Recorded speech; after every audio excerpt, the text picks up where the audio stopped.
la SFTAC, c'est la Société française des technologies pour l'autonomie et de géontologie.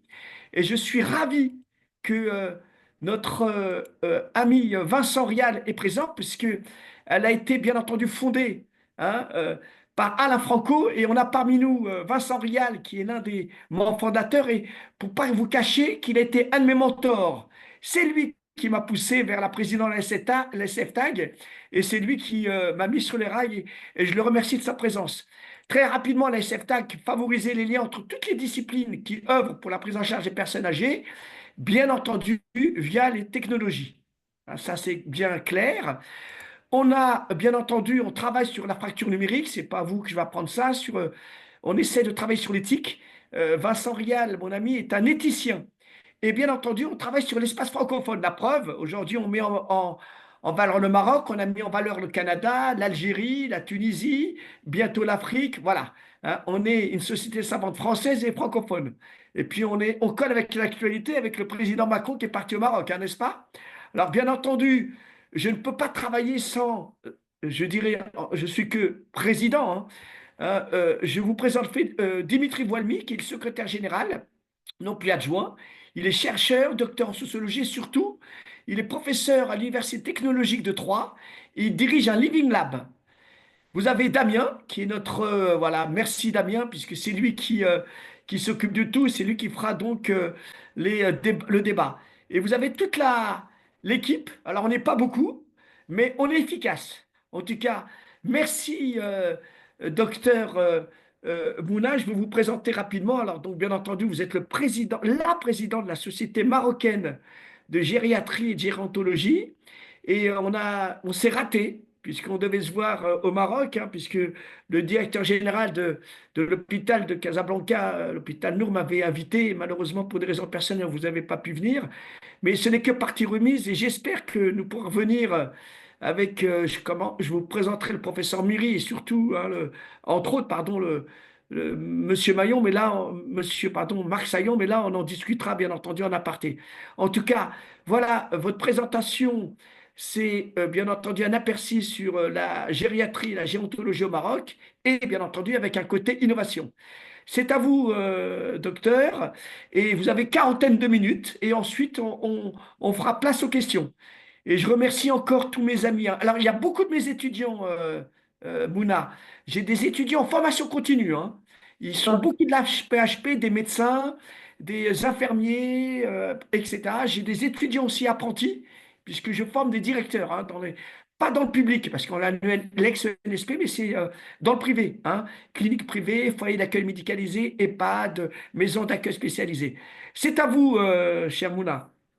Très cher ami Abdelaziz, vraiment un grand merci. Nous sommes très honorés en tant que président de la Société nationale marocaine de gériatrie et de gérontologie. Un grand honneur pour nous de participer à ce superbe webinaire concernant la gériatrie au Maroc, l'état des lieux et des perspectives. Vraiment un grand merci à la Société française des technologies pour l'autonomie et de la gérontotechnologie. C'est vrai qu'il y a eu plusieurs occasions pour qu'on puisse se rencontrer, notamment la dernière fois à Paris, et on espère que prochainement on puisse enfin se rencontrer de visu, dira-t-on. Alors, quel est en fait l'état de la gériatrie? En fait, où en est-on au plan de la gériatrie, au plan de la situation des personnes âgées dans notre pays? Alors, nous le savons très bien, à l'instar des pays du Nord, notamment comme la France, notre pays vit une véritable transition démographique. Nous voyons qu'actuellement, l'espérance de vie étant en 2020 de 76,5 pour les messieurs, de 77 ans pour les dames. Et quand on va voir un petit peu les prévisions démographiques, notre vitesse de transition démographique est encore plus rapide que dans les pays du Nord. Un chiffre, par exemple, la population en France a mis plus de 100 ans pour doubler sa population de plus de 60 ans de 7% à 14%. Nous, tout comme les pays du Maghreb, nous allons faire presque 20 ans. C'est dire véritablement l'enjeu au plan santé publique de notre population gériatrique et puis que cette discipline est véritablement en train de s'imposer sous nos cieux. Et quand on voit de manière beaucoup plus pointueuse les patients âgés de plus de 75 ans dans notre pays, eh bien, en l'espace de 10 ans, ce chiffre a été majoré de 30%, puisqu'on est passé de 1 600 000 en 2020, comme vous le voyez sur cette slide. On va passer en 2030 c'est demain, à 2 600 000. Et on va voir que le Maroc, sous la conduite éclairée de Sa Majesté le Roi, a mis en place et met en place un certain nombre de politiques tant au plan social qu'au plan médical pour œuvrer pour un bien vieillir et pour une bonne prise en charge de sa population, en l'occurrence de sa population âgée. Alors, ce vieillissement va concerner les différents milieux, rural, urbain, et on voit en fait aussi que, en parallèle, l'indice de fécondité qui est en train de diminuer va faire que bientôt, Excuse-moi Mouna, oui, tes slides ne défilent pas. Alors que j'ai vu qu'il y a des super slides avec des graphiques. oui, Si tout tu à peux fait. les défiler, s'il te Oui. plaît. On est resté bloqué sur la première slide. Ah, pardon, Il n'y a d'accord. pas Et de maintenant, souci. ça se défile? Alors, non, ça ne se défile pas. Damien, tu peux aider le docteur Mouna, s'il te plaît, parce que ça ne défile pas. Sur mes slides, ça passe. Ouais, nous, ça, on s'est Non, ça bloqué. passe pas. Ça Ça passe passe pas? pas, hein. Oui, Ah, oui, d'accord. juste là. Ouais. Peut-être que je vais arrêter le partage et reprendre le partage dans ce cas. Oui, par exemple. Alors, je reprends. Parfait. On partage. Et maintenant? Ah. Et maintenant? Non, Non, Non toujours plus? pas. on est Alors, bloqué à la première slide, au ouais. premier slide. Ce que je te propose, Mouna, est-ce que Damien, tu peux faire défiler à la place du professeur, du docteur? Non? Alors, je reprends le partage Ouais. encore une fois. Vous permettez? Ouais, je vous en prie. Et maintenant? Ah, voilà, là, ça va mieux. Voilà. Ah, On alors, est attends. sur la slide comment vivent nos personnes âgées. Ça, c'est une photographie qui a été faite en 2008. Vous permettez? Alors, je reprends. Voilà, voilà, ça marche. Donc là, on est. Alors, je vais passer. Oui, très bien. Donc, je vais devoir remonter vers les slides. C'est quand même curieux. On va y arriver. Bon. Vous voyez les différentes slides qui Oui, passent? oui, c'est bon là, ça marche. Parfait, parfait.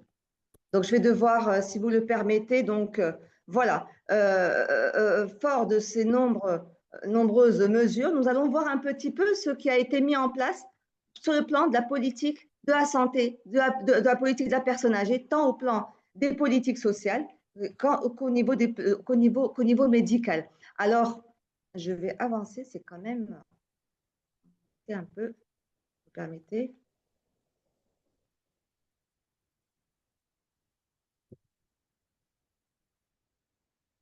Voilà, je crois que nous y sommes, hein.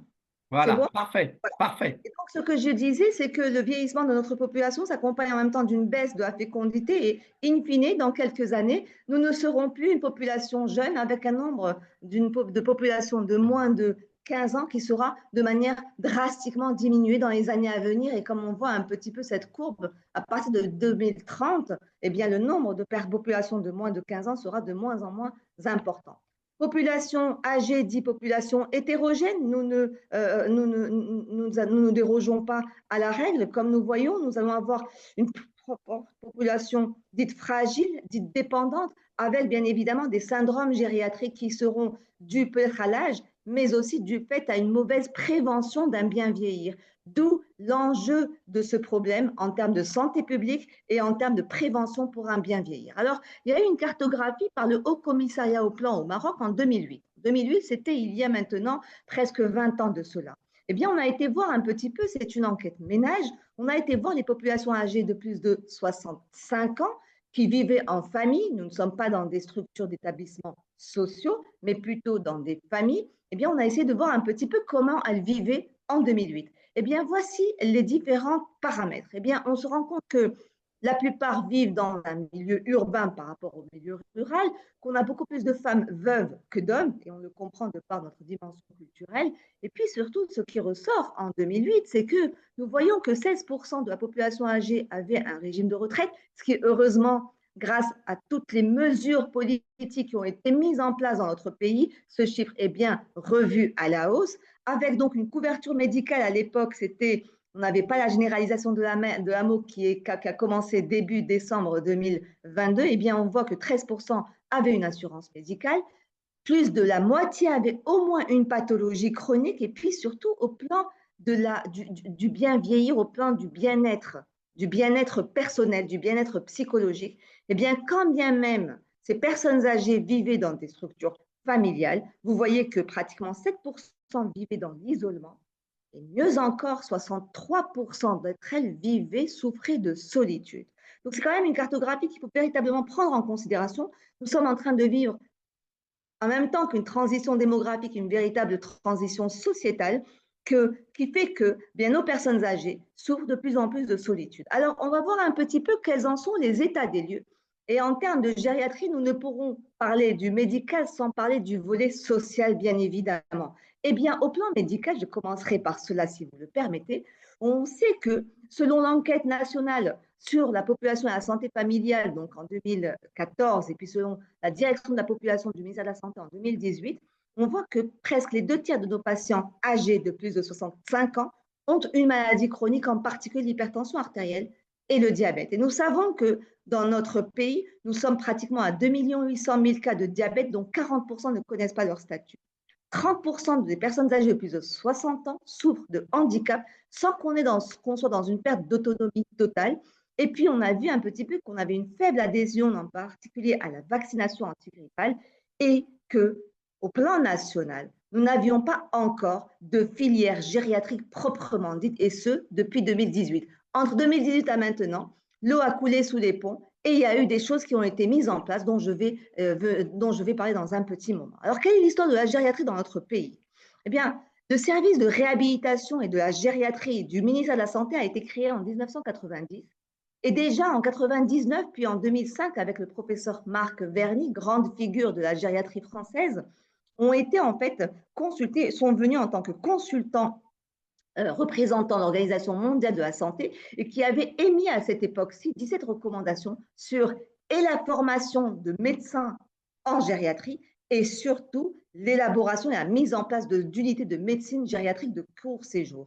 Et puis en 1999, c'est l'histoire de la gériatrie au Maroc, nous avons une société marocaine de médecine interne qui a fait croître, qui a fait apparaître, qui a fait naître la Société marocaine de gériatrie. Et depuis cette date-ci, chaque année, nous avions des cours de perfectionnement de gériatrie à l'occasion du Congrès national de médecine interne. Et puis petit à petit, il y a eu des choses qui ont été faites. Les premières axes stratégies au plan national sur la santé des personnes âgées, les premiers axes ont été élaborés en 2003 et j'ai eu l'honneur d'y participer avec l'équipe de médecine interne du CHU et médecine de Rabat, d'où je viens, et puis en 2007.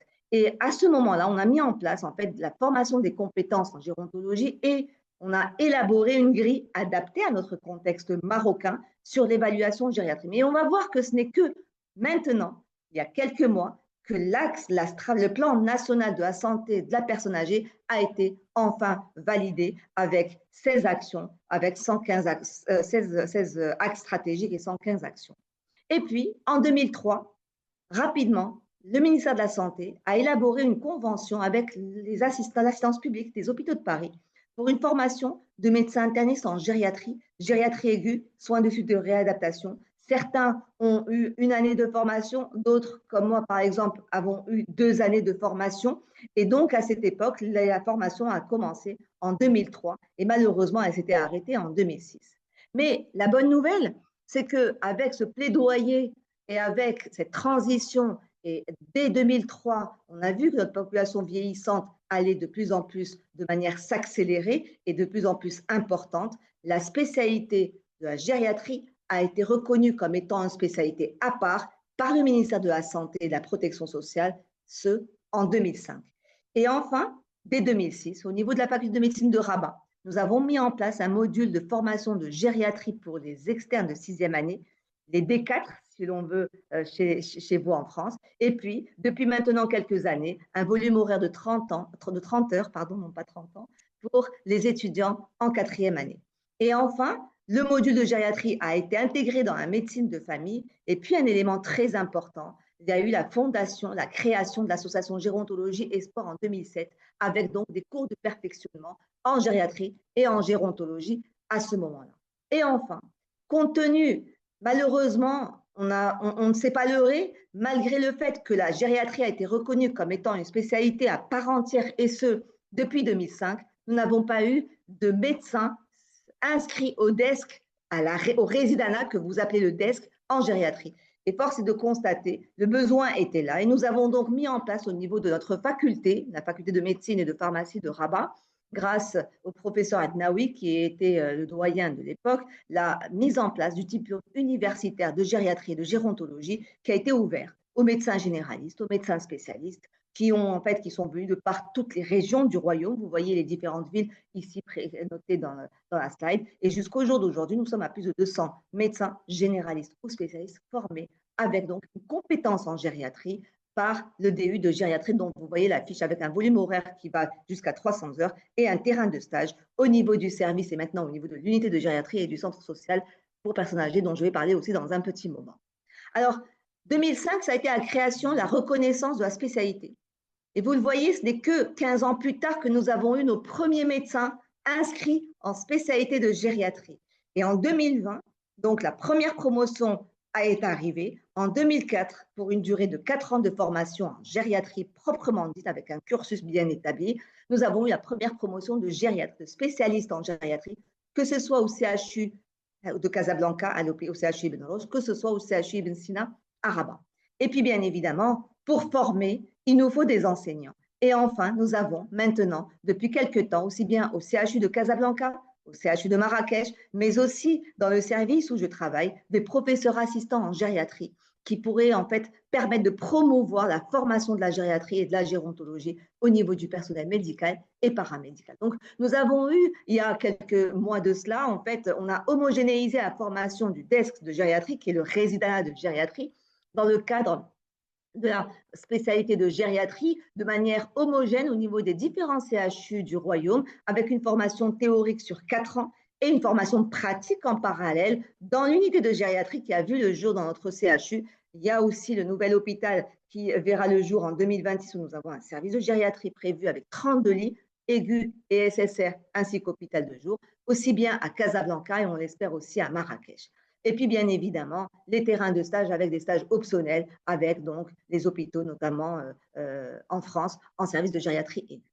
Alors, la formation de gériatrie ne concerne bien évidemment pas que le médecin, et que la formation en paramédical revêt une énorme importance. Et de ce fait, nous avons une filière spécifiquement dédiée aux infirmiers en gériatrie. La première promotion est 2022-2023. Nous avons aussi des volumes horaires en gérontologie, en gériatrie pour les kinésithérapeutes, pour les psychomotriciens, pour les orthophonistes. Et enfin, l'ergothérapie, nous sommes à la 3e promotion de formation d'ergothérapie. Donc, c'est juste pour dire qu'il y a un engouement, le besoin, il est là, on met en place la formation. Et qu'est-ce qui a été aussi l'une des avancées majeures dans la prise en charge de la personne âgée, en particulier dans notre pays, ça a été la généralisation de la couverture médicale jusqu'à 90%, et ce depuis le 1er décembre 2022 sous les hautes directives de Sa Majesté le Roi, avec un accès aux soins de santé de base à l'ensemble de la population, en particulier les personnes âgées, au lieu de 100% qui était de 100% en 2017. Et puis, force est de constater que malgré les 2 axes stratégiques que nous avons élaborés, que ce soit en 2003 puis en 2007, actuellement, nous avons un plan stratégique national de santé de la personne âgée qui a été élaboré par le ministère de la Santé et de la Protection sociale et auquel la Société marocaine de gériatrie et de gérontologie a énormément œuvré en ce qui concerne la formation de la gériatrie et de la gérontologie pour les soignants, les médecins ainsi que le paramédical, la structuration et la mise en place de filières de soins spécifiquement dédiées à la personne âgée, la mise à niveau et surtout un calendrier vaccinal obligatoire pour la population âgée, ainsi que les appareillages et la mise à niveau des établissements de protection sociale dont je vais parler, si vous le permettez, dans le volet social. Et puis, enfin, en septembre 2021, nous avons eu l'unité de gériatrie dans notre CHU, la première unité de gériatrie aiguë au CHU Ibn Sina à l'hôpital Avicenne.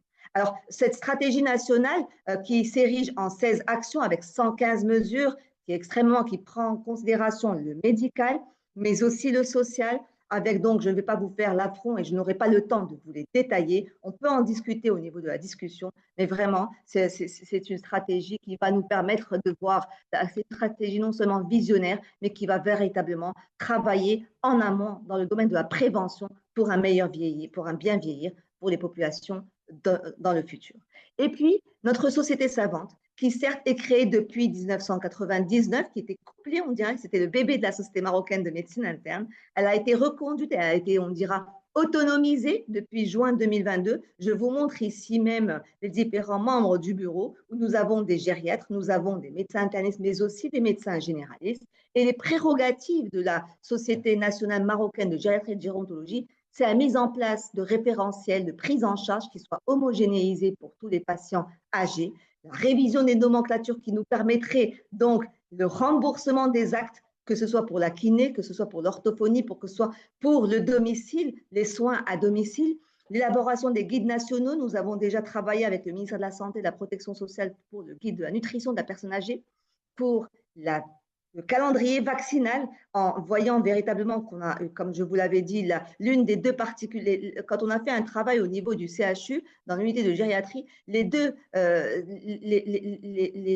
dans les misuse, dans les underuse, dans les sous-prescriptions de la population âgée, deux choses sortaient. C'était la vaccination, la non-adhésion à la vaccination ou la moindre adhésion à la vaccination antigrippale, antipneumocoque, notamment pour ce qui est des patients à risque, et le vaccin anti-zona, mais aussi et surtout le traitement de l'ostéoporose. Et on s'est rendu compte qu'il y avait véritablement un effort à faire à cela, notamment par la sensibilisation du grand public qu'on a mis en place. Et puis, bien évidemment, on a aussi élaboré avec les sociétés savantes, notamment la Société marocaine d'ORL, la Société marocaine des sciences médicales et l'ANAM, un guide sur la surdité avec la nécessité d'appareiller tout patient ayant une hypoacousie, une presbyacousie, compte tenu eu égard au risque d'isolement.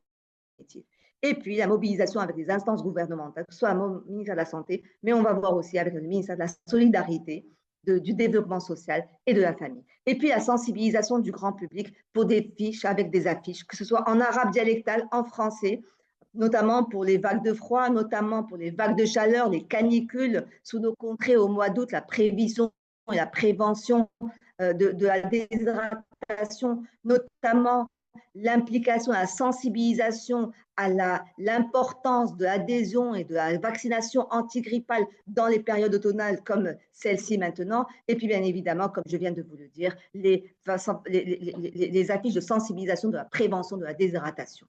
Et puis, bien évidemment, la médiatisation de la cause gériatrique et gérontologique avec des capsules que nous avons mis en place, que ce soit en arabe dialectal, que ce soit en français, en espagnol aussi, dans certaines villes du Maroc. Et puis, on espère aussi faire des capsules en tamazigh et en tzakifit en berbère. Alors, la formation médicale continue qui a été donc mise en place par la Société marocaine de gériatrie concerne aussi bien le paramédical, comme je vous l'ai dit, mais aussi, et nous avons, parce que le Maroc est un grand pays, nous avons 12 régions. Et pouvoir faire adhérer et améliorer le système de santé de base passe par une formation du médecin généraliste qui joue un rôle de pierre angulaire dans la prise en charge du citoyen marocain. Et de ce fait, la Société marocaine de gériatrie a élaboré donc une convention de formation des médecins des 12 régions du royaume pour permettre la formation des formateurs, que ce soit pour l'abord médical du sujet âgé, que ce soit pour la perfusion sous-cutanée, que ce soit pour la lutte contre la dénutrition, la prévention de la dénutrition, des escas, etc., comme vous le voyez sur les images que je vous ai mis devant vous. Et puis enfin, cette unité de gériatrie qui a enfin vu le jour, certes, en septembre 2021, mais il faut savoir que depuis 2006, nous faisions en fait de l'équipe mobile de gériatrie au niveau du service avec des visites minimales 2 hebdomadaires au niveau des urgences. On essayait de se mobiliser dès qu'on avait une personne âgée dans un service et qui avait besoin de soins spécifiques. La consultation de gériatrie a commencé en fait en 2004 de manière, on dira, officieuse, mais ce n'est qu'en 2013 qui a été mise de manière officielle, avec depuis 2017 une consultation d'onco-gériatrie. Et enfin, comme je vous l'ai dit, en septembre 2021, et ça c'est grâce vraiment aussi au soutien et à l'effort de l'ensemble de l'équipe de médecine interne, nous avons mis en place une unité de gériatrie aiguë avec donc 7 lits femmes puis 7 lits hommes depuis septembre 2021 avec des prérogatives assez spécifiques concernant donc une filière, une prise en charge spécifique avec donc bien évidemment les acteurs de prise en charge, que ce soit la kinésithérapie, le volet nutritionnel, la mise à jour des vaccins, la lutte contre la iatrogénie, on a beaucoup à dire à ce niveau-là, et puis bien évidemment la lutte contre la perte d'autonomie. Et puis comme vous le voyez, des fiches que nous avons mis en place dans le service, que ce soit la fiche vaccination, la fiche prévention des escarres, la fiche prévention de la confusion, etc. Vous êtes aussi, vous n'êtes pas seul. Nous souffrons aussi d'un manque drastique en ressources humaines, en particulier dans les unités de gériatrie comme celle-ci. Comme vous voyez un petit peu, nous avons des résidents en gériatrie, en médecine interne, très peu d'infirmiers, un nutritionniste qui vient de temps en temps et beaucoup de mal pour avoir un kinésithérapeute qui, lui, est là non seulement pour la gériatrie, mais aussi pour la médecine interne. Donc, c'est vous dire un petit peu la charge de travail que cela comporte. Alors, à côté de cette consultation de gériatrie que nous avons mis en place au niveau du CHU, nous savons que la pathologie onco-hématologique revêt une lourde importance et occupe une place importante dans le parcours de soins de la personne âgée. Nous avons donc une mise en place structurelle, une organisation extrêmement améliorée et optimale du cancer au Maroc. Et depuis 2017, nous avons donc commencé avec l'hôpital Moulay Abdellah d'oncologie, mis en place cette consultation d'oncogériatrie avec les patients ayant un G8 à moins de 14. Et enfin, bien évidemment, avec le service d'hématologie clinique où tout patient de plus de 70 ans, et parfois même on peut tricher, plus de 65 ans, parce que l'âge chronologique parfois fait un peu, les patients ont un vieillissement, paraissent plus âgés. Bien dans ce cadre-ci, on fait de l'évaluation oncogériatrique pour tous nos patients. Nous avons des données, nous avons des chiffres qu'on pourrait vous les partager durant la discussion si cela vous intéresse, et avec bien évidemment des réunions de concertation pluridisciplinaire et hebdomadaire afin de décider de la thérapeutique qu'on va initier. Et enfin, 2014 DU de gériatrie, 2024 DU d'oncogériatrie. On va le commencer cette année, nous avons eu les accréditations et on a un grand besoin et surtout un engouement pour cette formation. Maintenant, je vous ai parlé du côté médical. Mais on ne peut pas parler du côté médical sans parler du côté social. Et comme je vous l'ai dit en introduction, un certain nombre de politiques d'ordre social, d'ordre médical, d'ordre social, solidaire, juste et durable ont été mis en place dans notre pays. Et quand on voit un petit peu l'état des lieux, selon l'enquête nationale sur la population et la santé familiale, qui date de 2018 et surtout le Haut Commissariat au plan de 2022, nous avons pratiquement tous les patients vivant en famille, mais nous avons quand même presque 10% qui vivent seuls, qui sont dans l'isolement avec toute la précarité et la fragilité que cela peut importer. Et puis, quand on voit un petit peu, 52% des patients n'ont pas de source de revenus. Certes, 2025, c'est l'adhésion au régime de retraite qui sera encore beaucoup plus importante. Nous ne sommes pas dans les 16% que je vous ai montrés en 2018. Et quand on voit un petit peu, ce régime de retraite concerne surtout les hommes en 2021. Mais en 2025, le plan gouvernemental, il est prévu qu'on va avoir un élargissement des adhérents au régime de retraite. Alors, avec la nouvelle constitution de 2011, nous voyons que dans les articles 31 et 34 de la Constitution de 2011 est réservée une particularité pour la personne âgée, que ce soit l'accès aux soins, que ce soit la couverture médicale, et nous y sommes avec la généralisation de l'assurance maladie obligatoire, mais que ce soit aussi à la mise en œuvre de politiques destinées à la prévention et au traitement de la vulnérabilité des personnes âgées. En 2011-2015, il y a eu un rapport du Conseil économique, social et environnemental avec donc 8 axes stratégiques qui permettent en fait, qui font une promotion de la démarche participative, de l'approche participative de la personne âgée, avec le côté prévention, avec le traitement et la prévention de la vulnérabilité et de la dépendance, et avec bien évidemment aussi un axe stratégique, comme vous le voyez ici sur la slide de droite, le soutien et l'accompagnement des personnes âgées résidant à l'étranger, notamment en France. Et enfin, le plan gouvernemental 2021-2026, où nous avons en fait un engagement du gouvernement en protection des personnes âgées, tant au plan de la santé qu'au plan de la dignité. Et là, comme on parle de la technologie avec la Société française des technologies pour l'autonomie et de la gérontotechnologie, eh bien, le développement des prestations de télémédecine avec la mise en place de dispositifs numériques. Nos hôpitaux maintenant sont informatisés, aussi bien dans les hôpitaux que dans les centres de santé de base. Et puis, une dynamique de réforme sous la direction de Sa Majesté le Roi, où nous voyons qu'au plan social, cette généralisation de l'amour, cette amélioration de l'accès aux soins, la réduction de la pauvreté, en particulier dans la population, chez la population âgée, l'électrification et le désenclavement du monde rural. Et puis, comme vous le voyez, nous avons vécu un drame l'année dernière avec le séisme qui a concerné la région de l'Haouz, avec un programme d'urgence pour le relogement des sinistrés, en particulier pour les populations âgées. Et puis, le nouveau modèle de développement pour un Maroc prospère en 2035, inclusif, solidaire et et avec un bien-être et un bien vieillir, un axe stratégique spécifiquement dédié à la santé des personnes âgées, notamment la gériatrie. Et puis, le Conseil national des droits de l'homme, qui a élaboré un certain nombre de stratégies, d'un certain nombre de lois cadres, notamment la loi en réponse, en corrélation, qui corrobore le principe de la loi 91 des Nations Unies pour les personnes âgées, avec la loi 75-515 dont je vais parler, qui a, elle, abrogé la loi 1405 des établissements de protection sociale afin d'améliorer la dignité de la personne âgée au sein des établissements de protection sociale, mais aussi afin de mettre en œuvre un régime de retraite, un revenu dit de dignité pour les personnes âgées. Et puis au plan juridique, un certain nombre de lois qui ont été mises en avant, notamment le code pénal qui sanctionne tout abandon d'ordre pécuniaire au niveau familial. Donc les enfants, les descendants dans notre pays ont un devoir concernant leurs parents. Et que, bien évidemment, cela va aussi de soi par rapport à la maltraitance des personnes âgées. Et puis la loi dont je viens de vous parler, qui est la loi 65-15, qui, elle, a un certain nombre de cahiers de charges pour les établissements de protection sociale. Nous en avons au Maroc 70 et je vais vous en parler dans un petit moment. Et enfin, toujours au niveau institutionnel, nous avons vu le plan gouvernemental, nous avons vu le CNDH, le Conseil national des droits de l'homme, nous avons vu le Conseil économique de l'environnement. Eh bien, le ministère de la Solidarité, du Développement social et de la Famille a mis en place un plan d'action nationale en concertation, en cohésion avec les différentes institutions étatiques, en particulier le ministère de la Santé et de la Protection sociale, pour un environnement inclusif favorable toujours à la participation active des personnes âgées à la vie publique, puisqu'on sait que ce sentiment de solitude que nous avons retrouvé dans 63% des cas selon l'enquête du Haut Commissariat au Plan, nous savons que la solitude donne lieu à l'isolement, que l'isolement donne lieu à la dépression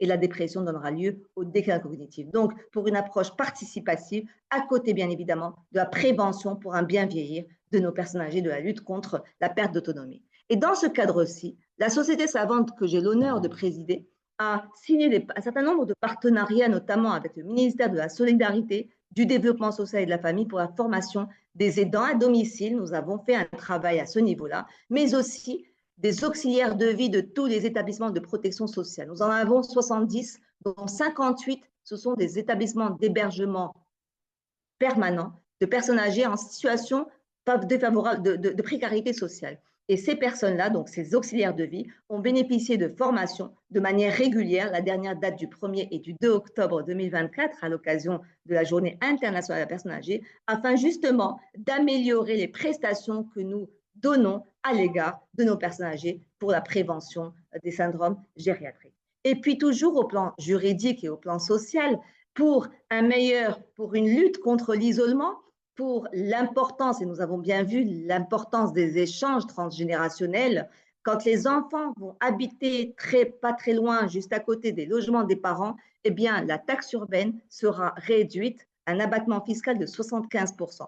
Et puis, bien évidemment, des réductions de tickets de transport, que ce soit pour l'Office national des chemins de fer, que ce soit les autres organismes étatiques. Maintenant, concernant les établissements de protection sociale, nous en avons, comme je vous l'ai dit, 70. Nous avons quelques centres d'accueil. Un centre d'accueil qui a été inauguré par Sa Majesté le Roi en 2017, qui, lui, accueille les malades ayant une maladie d'Alzheimer ou déclin apparenté à un stade de début, pour des activités occupationnelles, pour un répit des aidants et pour des thérapies non pharmacologiques. Et un certain nombre de lois ont vu le jour, en particulier la 65-15, qui permet vraiment l'adoption de cahiers de charges générales, spécifiques, mais qui, malheureusement, dans laquelle l'approche gérontologique y fait défaut. Cela date de 2018. Mais nous avons vu que depuis 2018, un certain nombre de conventions ont été signées, et notamment la dernière, qui est la formation des auxiliaires de vie au niveau de tous les établissements de protection sociale, pour justement permettre cette approche gérontologique de manière beaucoup plus spécifique. Et puis, d'autres lois ont vu le jour, notamment celle de 2015, où là, en fait, nous avons aussi les autorités locales qui vont participer au fonctionnement des établissements de protection sociale, que ce soit les conseils régionaux, que ce soit les conseils préfectoriaux ou les conseils provinciaux, ainsi que les collectivités territoriales. C'est donc une approche participative de la personne âgée, mais surtout avec l'aide de toutes les institutions locales. Et je ne pourrais ne pas parler de l'état des lieux au plan social sans parler d'un centre social qui a été construit par la Fondation Mohamed V pour la solidarité, qui a été inauguré en 2008 par Sa Majesté le Roi, que Dieu le glorifie, et qui, lui, héberge 40 personnes. Alors, ce centre social permet son fonctionnement et assuré grâce à un certain nombre de partenaires, dont la Fondation Mohamed V, dont certaines institutions étatiques, diverses associations et quelques bienfaiteurs. Alors, nous avons 20 femmes et 20 hommes âgés de 83 ans en moyenne, et vous voyez que la plupart ont au moins 2 pathologies chroniques, avec 16 cas de déclin cognitif, de type neurodégénératif, mais aussi de type vasculaire, avec un cas de démence à corps de Lévy, et nous avons quand même plus de la moitié qui sont dépendants pour les IADL. Eh bien, dans ce centre, nous avons mis en place, et de manière régulière, un programme de formation médicale continue, comme pour les auxiliaires de vie de différents établissements de protection sociale. Que c'est l'abord d'une personne âgée, les soins de base en gérontologie, le traitement de l'escar et surtout sa prévention, l'hydratation, la lutte contre la iatrogénie, l'alimentation du sujet âgé, la conduite à tenir devant une agitation. Je vous montre quelques slides, les gestes d'urgence à faire par les réanimateurs qui sont venus avec donc des mannequins, ou alors la prévention de la déshydratation avec la mise en place de plans canicules au niveau donc du centre. Bien évidemment, la kinésithérapie, la lutte contre les drainages lymphatiques, sans oublier bien évidemment les activités occupationnelles, les activités, la musicothérapie, les activités de stimulation cognitive, le jardinage que vous voyez par un de nos pensionnaires, les anniversaires quand on a 100 ans, c'est la belle vie, et puis surtout aussi, on a vécu aussi la vague du Covid, les vagues de la pandémie par le Covid. Donc, dès le premier cas, qui était le 2 mars 2020, nous avions mis en place donc la formation et la sensibilisation de nos résidents avec un confinement, aussi bien évidemment des résidents que du personnel qui, par devoir de citoyenneté, a accepté de rester confinés pour éviter les entrées et sorties, pour éviter que nos personnes âgées ne soient touchées. Et sans oublier, bien évidemment, l'activité physique pour la promotion d'un bien vieillir, avec bien évidemment des célébrations de certains nombres d'événements heureux au sein de ce centre. Et puis, on ne peut pas oublier, à cause de cette démarche participative, les échanges transgénérationnels que nous avons mis en place avec des écoles, mais maintenant aussi avec un orphelinat. Et ça donne de très beaux résultats, aussi bien pour nos personnes âgées que pour les plus jeunes. Et puis, fort de cette expérience, en parallèle, nous avons mis en place des activités, non seulement pas à l'intérieur du centre de protection sociale, mais nous avons été voir les personnes âgées fragiles, en situation de précarité sociale, à l'extérieur du centre. Et dans ce cadre-ci, nous avons fait en fait un travail gérontologique, on dira, d'aménagement de domicile, d'appareillage, un accompagnement, une prise en charge médicale avec des résultats extrêmement intéressants, comme vous le voyez ici même, de manière assez, je dirais, schématique, où en fait, dès que nous avons, en fait, c'est un petit peu des visites à domicile pour lutter contre l'isolement, pour améliorer le domicile, comme vous le voyez ici, le réaménagement des sanitaires, la lutte contre les bidonvilles pour un bien vieillir qui soit dans la dignité. Alors, excuse-moi, Mouna, des perspectives. excuse-moi, Oui. Mouna, juste pour te rappeler qu'il te reste encore 5 minutes. Est-ce que ça ira? Merci beaucoup. C'est Merci parfait. moi. J'ai bientôt fini. Alors, vieillir dignement, aussi bien au plan médical qu'au plan économique et social, les perspectives, c'est bien évidemment l'accompagnement social, et cela est en train d'être mis en place en partenariat avec le ministère de la Solidarité par la mise en place des aides à domicile qui soient donc sur les frais de l'institution et non pas de la famille, la prévention des maladies qui passera bien évidemment par le dépistage des maladies, que ce soit le diabète, l'hypertension artérielle. Il y a un très grand effort fait à ce niveau-là, bien évidemment, dans notre pays, mais aussi la prévention de la chute, la lutte contre la sarcopénie, la lutte contre la dénutrition, la promotion de l'activité physique, le calendrier vaccinal qui a été validé par le ministère de la Protection sociale, de la Santé et de la Protection sociale, la promotion de la santé mentale qui passera par la lutte contre l'isolement et donc par la création de centres de jour qui sont dont le projet est imminent, et puis bien évidemment la prise en charge des maladies chroniques, la réhabilitation et le domicile avec les soins palliatifs. Alors au plan médical, On va encore plus œuvrer sur la formation médicale et la formation du paramédical, la formation qualifiée des aides à domicile, notamment avec l'organisme que nous avons des professionnels, l'OFPPT, où nous avons une convention pour la formation des aides à domicile pour pouvoir justement lutter contre l'isolement, des circuits de prise en charge spécifiques qu'on a mis en place dans notre CHU et qu'on va généraliser au CHU de Casablanca, mais aussi dans les différents CHU. L'assurance maladie qui a été généralisée, mais qui soit de manière assez fluide, sans avoir de lourdeur administrative, et sans oublier le développement de l'hospitalisation à domicile et des soins à domicile qui reste encore assez timide dans notre pays, sans oublier le réseau de coordination à mettre en place pour que toutes nos personnes âgées puissent être prises en charge de manière la plus optimale possible.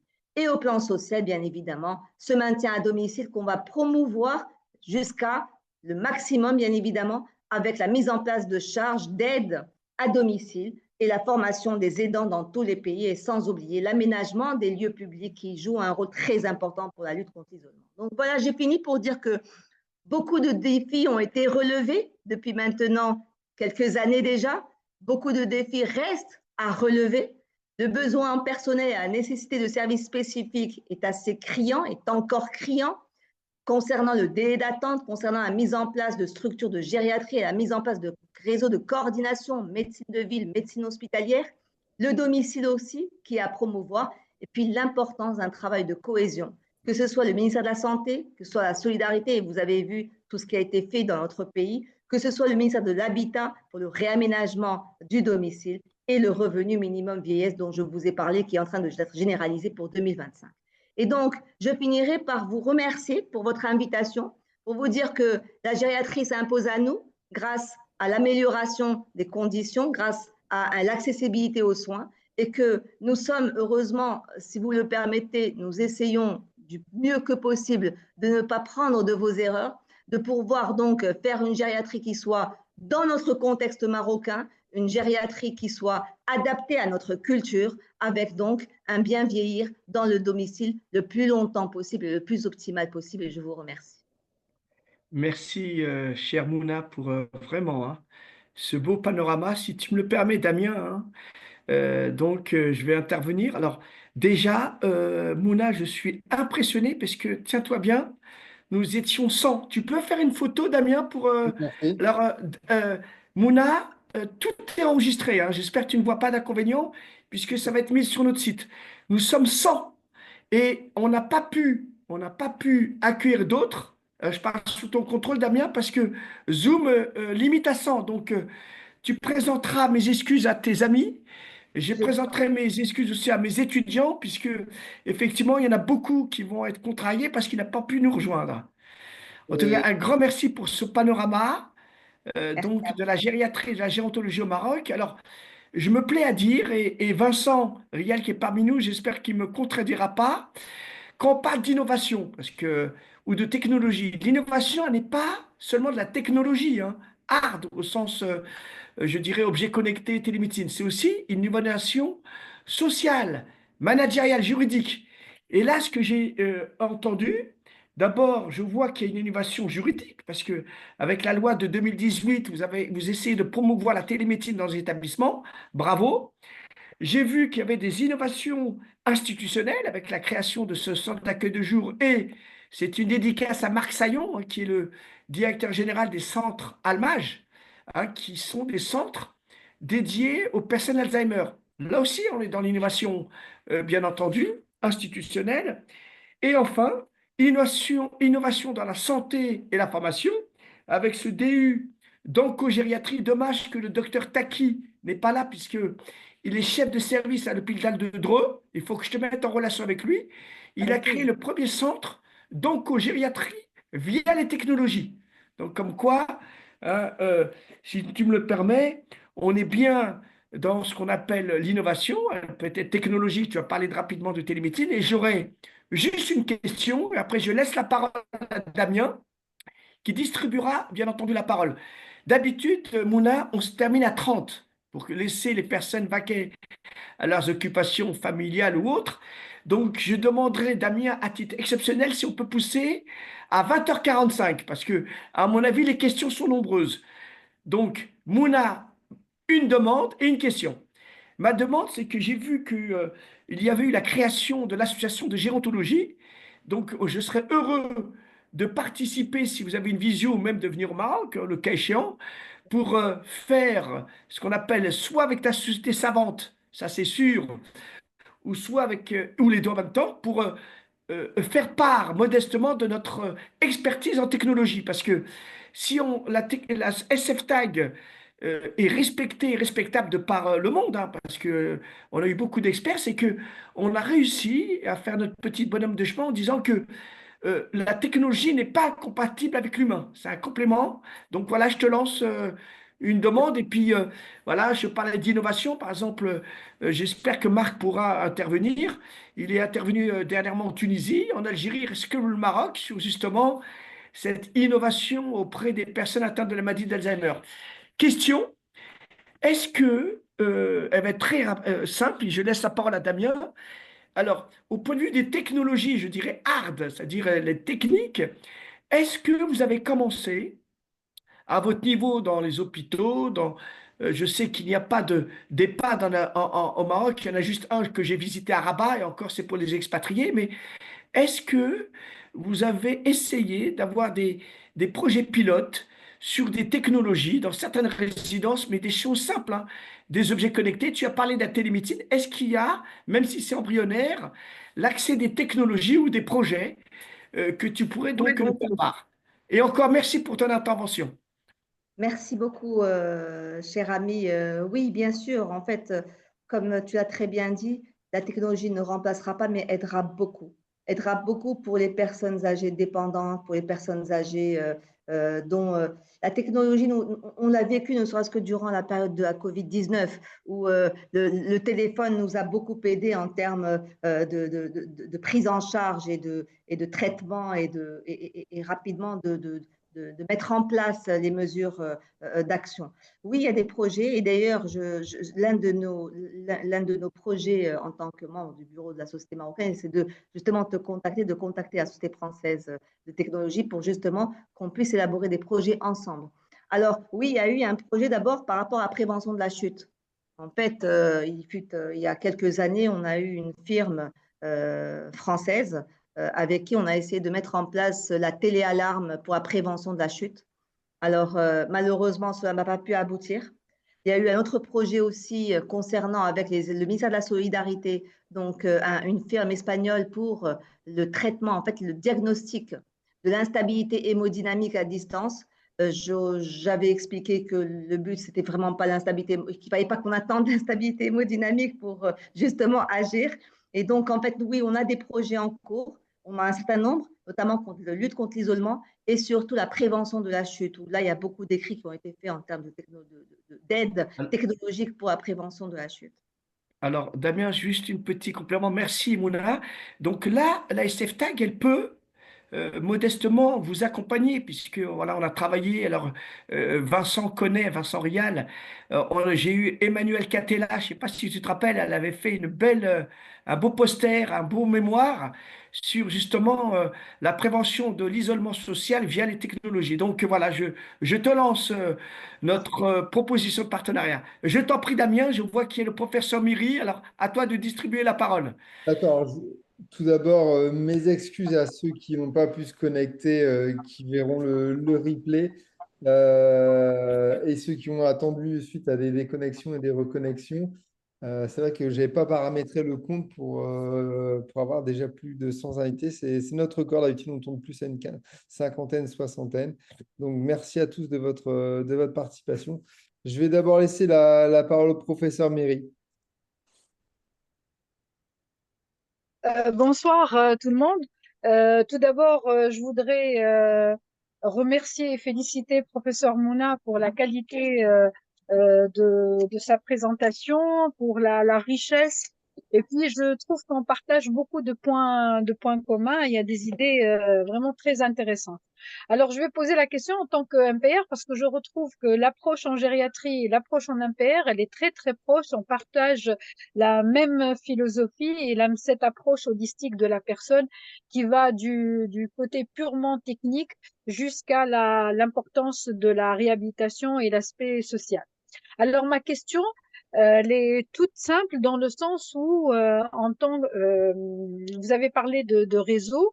Quel serait et quels sont l'état de votre collaboration avec les médecins MPR marocains? Et d'ailleurs, je vois que professeur Hadji et professeur Oui. Méline sont avec nous, dans le sens où, en plus, en MPR, on dispose actuellement de plus en plus de technologies qui nous permettent de mieux évaluer nos patients, notamment dans le domaine de la gériatrie, et aussi par rapport aux programmes de rééducation qui sont de plus en plus sophistiqués et qui usent justement des nouvelles technologies.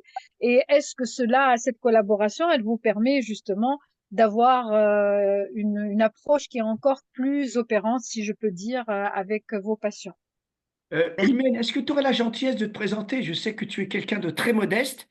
Est-ce que tu pourrais te présenter en quelques mots quand même, s'il te plaît? Je suis médecin physique. Je suis professeur à la faculté de médecine de Tunis et je travaille dans le service de professeur Diri qui dirige le service de MPR à l'Institut Qassab en collaboration bien sûr avec toute l'équipe que vous connaissez déjà. On est un petit peu dans cette dynamique d'une approche holistique de la personne en travaillant. Il y a des secteurs de réhabilitation, ça va de la pédiatrie jusqu'à la gériatrie. À la base, je suis médecin physique plutôt de la neurorééducation pédiatrique et depuis quelques années et boosté par professeur Jalel, il y a tellement de points communs avec l'enfant que de plus en plus, et en plus les exigences comme vous l'avez dit, il y a un changement vraiment sociétal que on s'est mis, enfin personnellement, à la gériatrie et particulièrement au l'aspect cognitif et sociétal. C'est voilà, tout simplement, hein. Très bien, Merci, merci. Imen. Merci, docteur Berry. Oui, alors, oui, excusez-moi, le temps ne me permettait pas de rentrer dans le détail, dans le fonctionnement dans notre unité de gériatrie. Oui, un petit coucou à notre ami Siad Razak Hadjoui. Alors, nous avons un service de réhabilitation qui est extrêmement bien outillé, qui est dirigé par le professeur Samia Karkouri, à qui vraiment je rends un grand hommage parce qu'elle a des résidents, donc des médecins en spécialité en MPR, et qui donc font de la consultation dans notre CHU parce qu'en fait, malheureusement, pour des raisons géographiques, le service de MPR, de réhabilitation physique, est à Salé, en attendant le nouvel hôpital. Et nous, nous sommes à Rabat. Alors, nous avons des médecins qui viennent tous les jours au centre de consultation de la rééducation, qui est très bien outillé dans notre CHU Ibn Sina. Et 2 fois par semaine, ils viennent avec nous à notre visite en gériatrie. Et dès qu'on a besoin, et c'est eux, en fait, ils font leur visite avec nous. Et dès qu'on a un patient qui a un besoin spécifique en réhabilitation, ils nous aident et nous donnent de leur expertise. Bien sûr qu'on est dans un réseau de coordination et on travaille beaucoup avec le service de réhabilitation. Et je pense que dans le nouvel hôpital en 2026, ce réseau sera encore beaucoup plus renforcé parce que compte tenu de mes raisons géographiques, là, elle a un service qui est très bien équipé.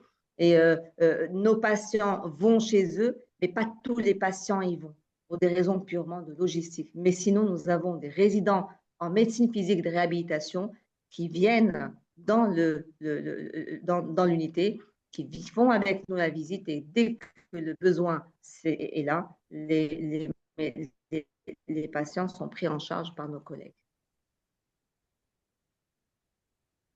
Damien? Merci beaucoup, professeur. Je vais laisser la parole à Pour ne Marc. rien vous cacher, la gériatrie.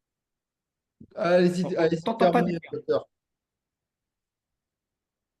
Oui, pour ne rien vous cacher, au début, on a commencé par l'équipe mobile de gériatrie, où en fait, dès qu'on avait une personne âgée, notamment aux urgences, on essayait d'activer un petit peu. Et c'est avec le temps, c'est au bout de quelques années que nous avons eu, et on remercie beaucoup les responsables, et en particulier notre directeur d'hôpital et les différents collègues qui nous ont beaucoup aidés pour œuvrer dans ce sens, pour plaidoyer justement cette mise en place d'unités de gériatrie. Mais pendant plusieurs années, nous faisions du mobile de gériatrie, de l'équipe mobile de gériatrie. Et voilà, en fait, on a essayé de montrer le besoin par la mise en place, par le fait que l'expertise gériatrique avait quand même une importance dans le parcours de soins des patients. Alors, les services avec lesquels on travaille beaucoup, c'est le service de dermatologie, c'est le service d'endocrinologie, de traumatologie, de réanimation, et de néphrologie en particulier. Damien? D'accord, merci beaucoup. Merci, Mouna. Je vais laisser la parole à Marc Saillon. Oui, merci beaucoup. Alors, je vais allumer ma caméra. Bonjour, docteur. Merci beaucoup pour votre présentation hyper intéressante. Et ce que j'ai trouvé fascinant, c'est, vous disiez au début de votre présentation que finalement, le vieillissement de la population au Maroc était 5 fois plus rapide qu'en France, de mémoire. Enfin, en tout cas, beaucoup plus rapide. Et ce dont je me rends compte, c'est que votre réaction au vieillissement de la population est également beaucoup plus rapide, puisque en France, il a fallu des décennies pour que l'écosystème de la prise en charge du vieillissement s'organise. Vous avez la chance d'avoir pu embrayer tout de suite la deuxième ou la troisième. Cependant, dans votre discours, vous avez parlé rapidement des maladies neurodégénératives qui nous occupent en particulier, hein, comme l'a présenté Abdelaziz. On est spécialisé dans les maladies neurodégénératives, en particulier la maladie d'Alzheimer. Et dans les professionnels que vous avez cités, à aucun moment vous avez parlé des psychologues, des neuropsychologues, et de leur intervention dans le champ de la prise en charge gériatrique. Or, dans la méthode Almage qu'on a développée, nous, qui est une thérapie non médicamenteuse qui a comme base scientifique les thérapies cognitives et comportementales, les psychologues sont un peu le cœur du réacteur. Et je voudrais savoir si c'est un oubli ou si le métier de psychologue n'est pas développé au Maroc, ou bien le lien entre gériatrie et la psychologie n'a pas encore été fait. Ah non, en fait, dans la slide, peut-être que j'en ai pas parlé de manière un peu plus exhaustive, mais alors, le bilan mémoire est fait par un neuropsychologue. Donc, la participation, la place du neuropsychologue dans le parcours de soins d'une personne âgée, en particulier en cas de déficit cognitif, est plus que réelle et présente chez nous au Maroc. Alors, ce centre de jour d'Alzheimer dont j'ai parlé est présidé par l'association Maroc Alzheimer, par le professeur Alaoui, avec toute une équipe notamment des neurologues, des gériatres, notamment moi-même, et puis des neuropsychologues. Alors, le psychologue, et en particulier le neuropsychologue, a une place importante. Alors, nous avons malheureusement peu de neuropsychologues au Maroc. Alors, il y a un master de neuropsychologie, que ce soit à Rabat, que ce soit à Casablanca, à Oujda, tout récemment, la place du neuropsychologue n'est plus à démontrer, et au contraire, elle n'est pas du tout vide dans le parcours de soins de la personne âgée chez nous, mais bien fort au contraire, bien présente. Peut-être que je n'ai pas effectivement trop détaillé et je vous remercie de me lancer cette perche.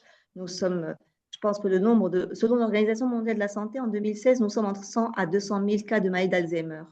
Et dans notre pays, la maladie d'Alzheimer est sous-diagnostiquée. Pour des raisons que l'on connaît très bien, le taux d'analphabétisme chez la population âgée est plus important, n'est-ce pas? En 2008, nous étions de l'ordre de 83%, beaucoup moins maintenant, enfin un peu moins maintenant. Mais alors, souvent, les patients arrivent à un stade lorsque la maladie dérange, lorsqu'on arrive au trouble du comportement. Et c'est ça le gros problème, le gros travail de sensibilisation que fait Maroc Alzheimer et la Société marocaine de gériatrie.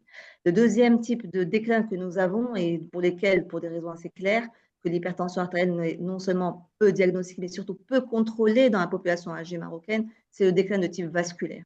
Et ça nous posera de très gros problèmes dans l'avenir, parce que les prévisions sont là. Mais oui, la place du neuropsychologue, elle est indispensable dans notre démarche diagnostique de nos patients ayant un déclin. Mais pas dans la prise en charge, d'ici de ce que j'entends. C'est principalement dans la phase diagnostique. Nous avons alors le centre de jour Maroc Alzheimer. Le neuropsychologue permet les activités de stimulation cognitive. C'est le neuropsychologue qui les fait. D'accord. Que ce soit dans le diagnostic, mais aussi dans la prise en charge, bien évidemment. D'accord. Merci. Je monopolise pas plus la parole. Je vous remercie. Est-ce que j'ai plus d'autres mains qui sont levées dans le chat? Est-ce que quelqu'un souhaiterait prendre la parole ou a des questions? Oui, monsieur Ghislain Patrick.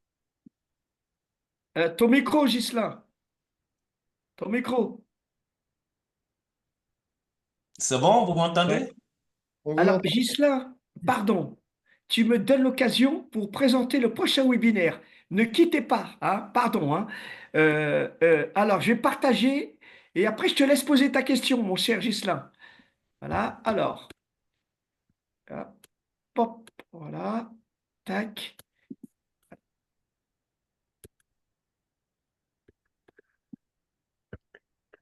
Est-ce que vous voyez la présentation? Non, Ah, attendez, ça va arriver. Ça va arriver, pardon. Voilà. Voilà, hop, tac. Alors, pardon, Ghislain, vraiment, Pas de je ne problème. pouvais pas, alors je suis obligé de parler. Alors, chers amis, donc retenez la date, c'est le 2 décembre. Vous voyez là? Non. Oui, Oui, Normalement, ça va être bon. oui. Voilà. oui. Donc, avant de donner la parole à Vincent, à Guylain, pardon, juste pour vous dire que ne ratez pas. Alors, c'est une dédicace à Vincent Rial, puisque Ghislain va nous gratifier d'une très belle conférence entre droit médical et éthique dans la prise en charge des personnes vulnérables. Voilà. Je le remercie vraiment infiniment. Donc, notez la date, le 2 décembre 2024. Je t'en prie, Ghislain, c'est à toi. Alors, merci beaucoup. Je vous appelle depuis la Suisse, où je travaille à l'Université de Genève, à la faculté de médecine, et principalement au Centre universitaire roman de médecine légale. Je suis juriste et donc je parlerai plutôt du droit et de mon unité qui s'occupe du droit médical, éthique et médecine légale humanitaire. Je développerai cela le 2. Ma question, c'est de savoir quelle est votre relation finalement. Vous avez beaucoup d'universités, mais est-ce que vous avez du personnel, des étudiants qui viennent d'Afrique subsaharienne? Il y a ça, puisque ben voilà, vous avez développé un certain nombre de choses qui sont extraordinaires, il faut le dire, quand on compare d'autres réalités sur lesquelles je vais revenir, finalement en Afrique subsaharienne. Et deuxièmement, quel est à peu près le budget qu'il vous faut pour ces activités, finalement? Alors, concernant les médecins en formation, nous avons des médecins qui nous viennent d'Afrique. Nous avons un lien particulier avec l'Afrique subsaharienne. Nous avons des étudiants qui nous viennent du Mali, du Sénégal particulièrement, du Gabon également. Oui, par contre, ce que nous avons mis en place aussi avec nos collègues, notamment du Sénégal, le professeur Koumé, ainsi que le professeur Mathurin et le professeur Dramé, à qui je rends un hommage, une université, je dirais, virtuelle pour le moment, de gériatrie et gérontologie, où nous nous réunissons, nous, les Marocains, il y a des Tunisiens, nous avons des collègues, nous sommes à 32 pays, en gros, à nous connecter une fois. Maintenant, c'est devenu un peu plus, je dirais, plus espacé, où nous faisons des réunions de gériatrie. Mais alors, le budget prévisionnel pour promouvoir, je serais incapable de vous répondre parce que je ne suis pas dans la gestion des prévisions budgétaires. Ce n'est pas de mes compétences, donc malheureusement, je ne saurais vous répondre à cela. Mais on voit effectivement que la population est peut-être moins vieillissante dans les pays du Sud, mais ils en sont conscients que viendra le jour où la gériatrie va s'imposer dans ces contrées-là. Et quand je discute avec mes amis, notamment le professeur Koumé du Sénégal, qui fait beaucoup en Afrique de l'Ouest, et qui a mis en place aussi le desk de gériatrie et qui voilà, est en train de mettre en place beaucoup de choses en termes de gériatrie. Il y a quand même une prise de conscience. La culture gériatrique est en train de s'infiltrer, de s'établir dans nos pays du Sud. Mais je ne pourrai malheureusement vous répondre concernant la prévision budgétaire. Je ne pourrai pas vous répondre. Merci beaucoup. Je vous en prie. Je vais laisser la parole à Monsieur Vincent Rial. Oui, merci. Je branche mon micro. Et bien sûr, je pourrais ne plus tarir d'éloges pour votre panorama extrêmement riche et extrêmement sensible à la fois à toutes ces innovations, à cette sorte de révolution que vous avez montrée au Maroc, et en même temps les besoins encore immenses à couvrir. Donc, je suis très, très impressionné et vous avez une vitalité qui fait vraiment passer le message. Donc, merci pour votre exposé. Moi, ma question, elle est relativement simple, elle est sur le côté social. Vous avez bien montré tout le versant social qui est également immense, à côté du versant médical. Et vous avez bien exprimé le fait qu'il y a dans votre schéma en 7 branches, avec au milieu vieillir en bonne santé. Vous avez bien cité l'accompagnement social et la promotion de la santé mentale. Moi, ma question, elle est plutôt un peu en dehors du milieu médical, mais qui touche entièrement cet accompagnement social, promotion de la santé mentale. Est-ce que au Maroc, vous vous entourez vous pensez, même si ça n'est pas encore fait, vous entourer de sociologues et de personnes, disons, qui sont très très proches de l'état de la société, l'état comment dire, des changements sociaux qui sont très forts, à la fois par le changement climatique, mais également par par tout ce qui bouscule la société, également du point de vue du point de vue politique, du point de vue technologique, etc. Et donc, la santé mentale et l'accompagnement social sont extrêmement liés, comme vous savez sans doute. Et ma question, elle est-ce que vous ne pensez pas que des gens qui sont vraiment chargés d'analyser ce qui se passe et la souffrance des gens qui terminent leur période de travail de manière un petit peu cabossée avec du chômage, etc. Est-ce que des gens comme ça ne pourraient pas contribuer au développement du schéma que vous avez bien exposé d'amélioration de la santé et du bien vieillir?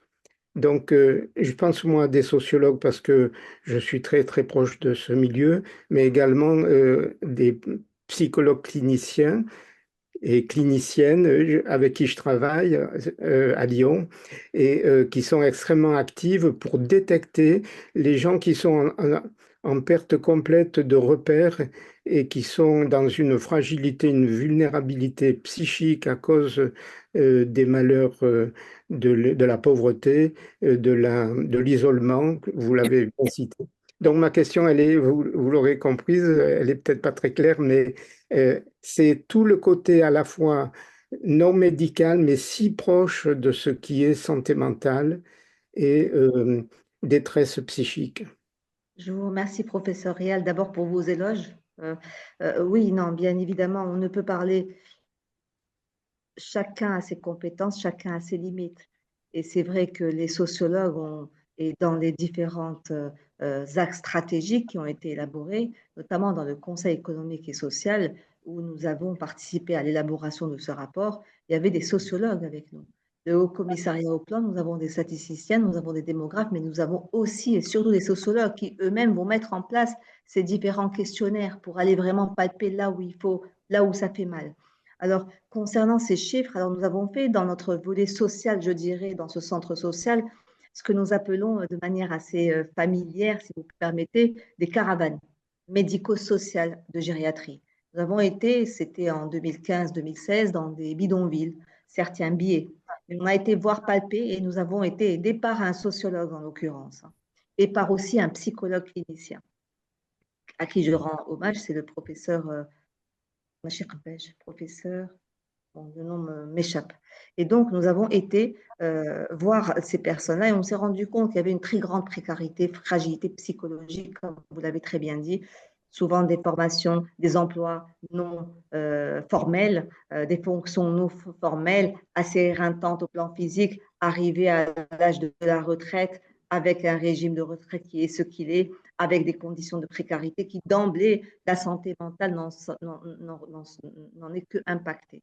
Et donc, effectivement, l'approche sociologique est plus que importante. Alors, les psychologues cliniciens, on a beaucoup de psychologues non cliniciens. On manque de psychologues cliniciens.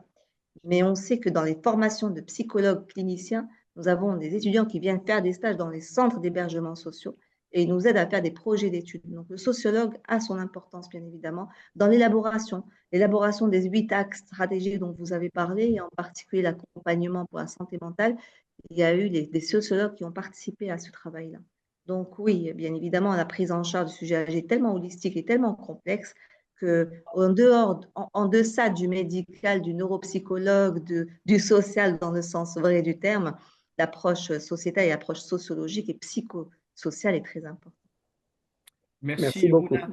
Moi, je fais partie de ceux, et je suis d'accord avec toi, Vincent, hein, que toute une équipe pluridisciplinaire, comme le disait Marc Saillon, doit maintenant exister. Le gériatre ne peut plus travailler tout seul, déjà, parce que je dirais que vous avez beaucoup, beaucoup de travail. Et bien entendu, vous ne pouvez pas être partout. La rapproche nous reste 5 minutes. Je vais laisser Jean-Cédric poser sa question et ensuite le professeur Ben Salah. et ça sera le temps pour nous de clôturer, bien entendu, cet excellent webinaire. Je t'en avait levé la main depuis tout à l'heure et après, on donnera la parole à la professeure Ben Salah qu'il faudra suivre parce que elle-même en janvier fera une belle présentation sur MPR et technologie, hein, MPR, personnes âgées et technologie. Je t'en prie, Jean-Cédric. Merci, merci. Mais en fait, ça a presque été répondu, parce que je m'étonnais de ne pas entendre le terme médico-social, c'est-à-dire que le terme médical et social était constamment séparés dans l'exposé, et là, j'ai entendu avec plaisir qu'ils étaient fusionnés.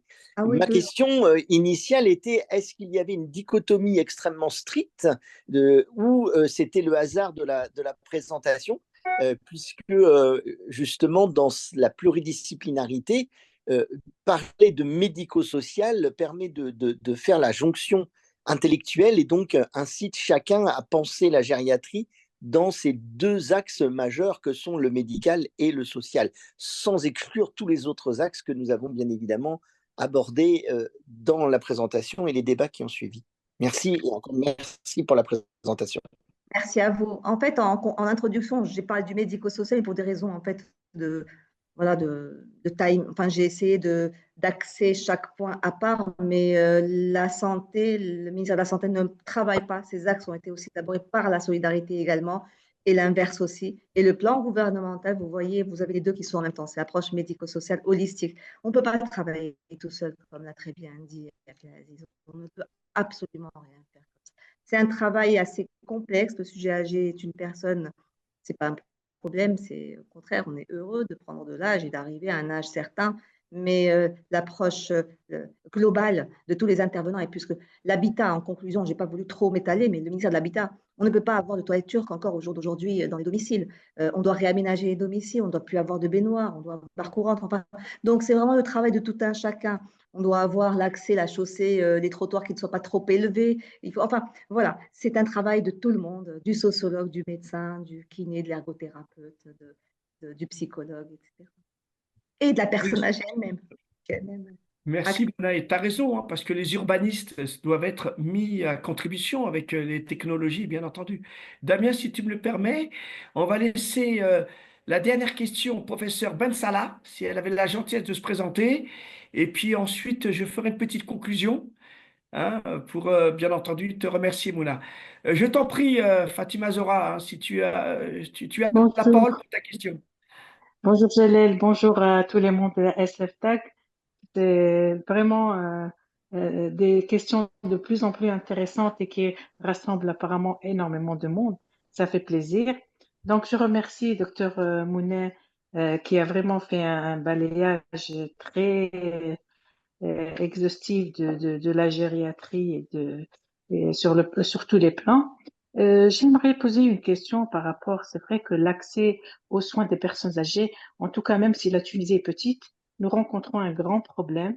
J'aimerais voir leur solution dans toute leur stratégie, un problème dont elle n'a pas beaucoup parlé, qui est le déplacement des personnes âgées vers les structures de santé, qui reste vraiment un problème très important à l'isolement des personnes âgées.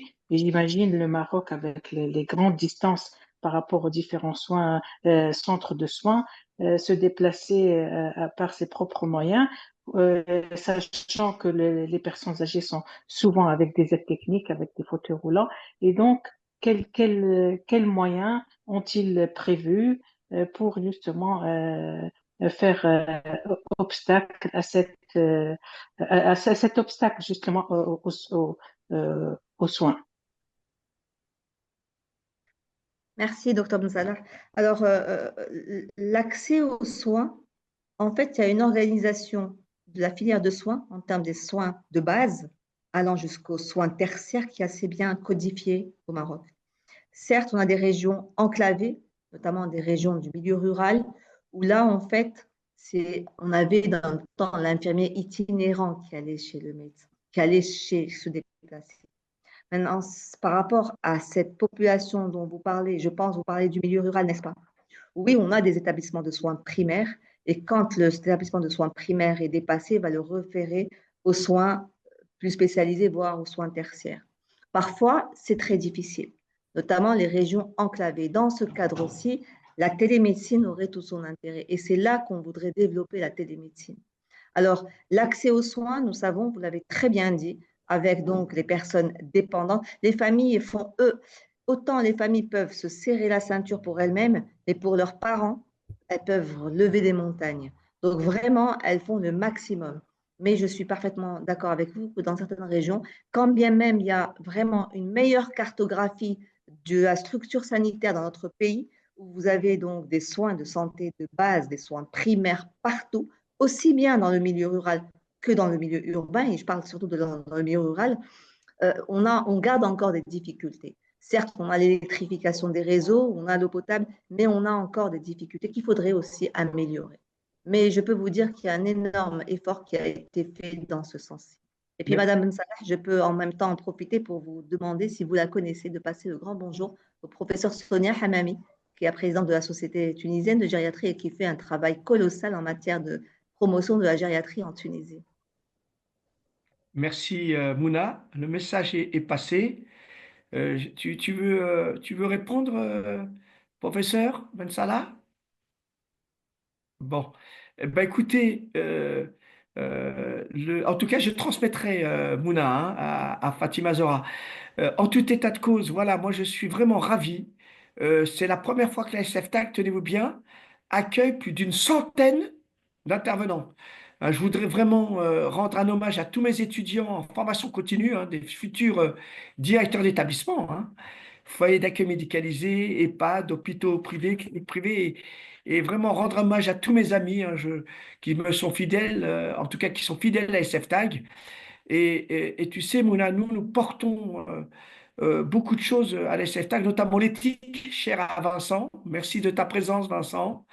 À Jean-Pierre Savary, qui est fidèle parmi les fidèles. En tout cas, la réussite, dit-on, d'un webinaire, c'est par le nombre de participants. Figurez-vous, on en a eu 30 qui voulaient rentrer, mais qui ne pouvaient pas. Donc, je ferai un petit mot, Damien et moi, à tous ceux qui n'ont pas pu y accéder. On va essayer d'augmenter pour la prochaine fois le quota. J'en profite aussi pour remercier Damien, hein, qui est voilà, celui qui réussit, qui essaie de faire en sorte de faire réussir cette mission conférence. Et je ne peux pas oublier aussi, hein, c'est une amie très proche, le professeur Miri, Ghislain, hein, et ne l'oubliez pas, hein, le 2 décembre, vous mettez ça sur votre agenda, puisque la SFTAC, c'est aussi l'éthique. Comme dit Vincent, elle se pratique tous les jours, elle se travaille, elle se vit au quotidien. Voilà, il nous en parlera, Ghislain. Alors, hein, il parlera donc de l'espace francophone, hein. Nous avons aussi le professeur Ben Salah en janvier, hein, puisque effectivement, j'ai mon petit planning. Et pour être complet, avant de nous quitter, j'aurai aussi, Jean-Cédric, pardon. Oui, Jean-Cédric, c'est, pardon, je fais une erreur. Jean-Cédric, c'est le 13 janvier. Et alors là, on va parler de technologie et personnes âgées, parce que je peux vous le dire, hein, il fait autorité en la matière, puisqu'on fait partie tous les deux du Conseil de la e-santé en France. Fatima Zora, le professeur Ben Salah, ça sera en février. En mars, on aura Solène Brugière. Et puis, bien entendu, je vous enverrai tout ça via WhatsApp et LinkedIn. Merci encore à tous. Je ne suis qu'un vraiment président de la SFTAG heureux, mais modestement, ce sont mes membres, hein, qui travaillent. Et je voudrais rendre hommage, et je terminerai par là, à Vincent Riel, aux parents de Marc Saillon, qui font partie de ceux qui ont mis en route les SFTAG et qui l'ont fait perdurer. Encore merci, Mouna, hein. Et puis, Merci je à me permets de te contacter vous et hein, peut-être en fin de semaine, d'accord, pour échanger. avec plaisir, avec grand plaisir. Et merci à vous tous. Merci pour l'invitation. C'était vraiment un grand honneur pour nous et au plaisir de collaborer avec vous. Merci beaucoup. Et Merci à donc, vous. rendez-vous le 13 janvier ensuite. Alors, 2 décembre et 13 janvier avec Jean-Cédric. À bientôt. À Au revoir bientôt. et merci, chers Merci amis. à tous. Merci. Au revoir. Merci. Merci à Au tous. Au revoir. revoir. Au revoir. Au revoir. Euh,